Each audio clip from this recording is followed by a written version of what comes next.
এই নিকেতনখনৰ প্ৰস্তুতি 1993 চনৰ পৰা আৰম্ভ হয় আৰু 1995 চনৰ 5 জানুৱাৰী তাৰিখে প্ৰতিষ্ঠা লাভ কৰে। প্ৰথম অৱস্থাত নিকেতনখনৰ ছাত্ৰ ছাত্ৰী মাত্ৰ 60 জন আছিল, শিক্ষক আচাৰ্য কম আছিল।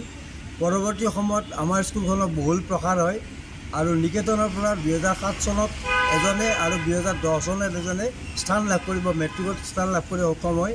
তাৰোপৰি প্ৰতি বছৰে আমাৰ 100% উত্তীৰ্ণৰে আমাৰ শংকৰদেৱ শিক্ষানুষ্ঠানৰ সুনাম অৰ্জন কৰি সক্ষম হয়। ডিষ্টিংশ্যন ষ্টাৰ এইবিলাক বিভিন্ন পৰ্যায়ত ভাল প্ৰদৰ্শন কৰে।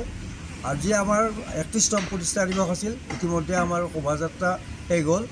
ৰাতিপুৱা আপোনাৰ পতাকা উত্তোলন, তাৰপিছত স্মৃতি দৰ্পণ, তাৰপিছত আমাৰ শোভাযাত্ৰা মুকলি কৰে আৰু শোভাযাত্ৰা বৰ্তমান চলি আছে। এই নিকেতনখনৰ প্ৰস্তুতি 1993 চনৰ পৰা আৰম্ভ হয় আৰু 1995 চনৰ 5 জানুৱাৰী তাৰিখে প্ৰতিষ্ঠা লাভ কৰে। প্ৰথম অৱস্থাত নিকেতনখনৰ ছাত্ৰ ছাত্ৰী মাত্ৰ 60 জন আছিল, শিক্ষক আচাৰ্য কম আছিল।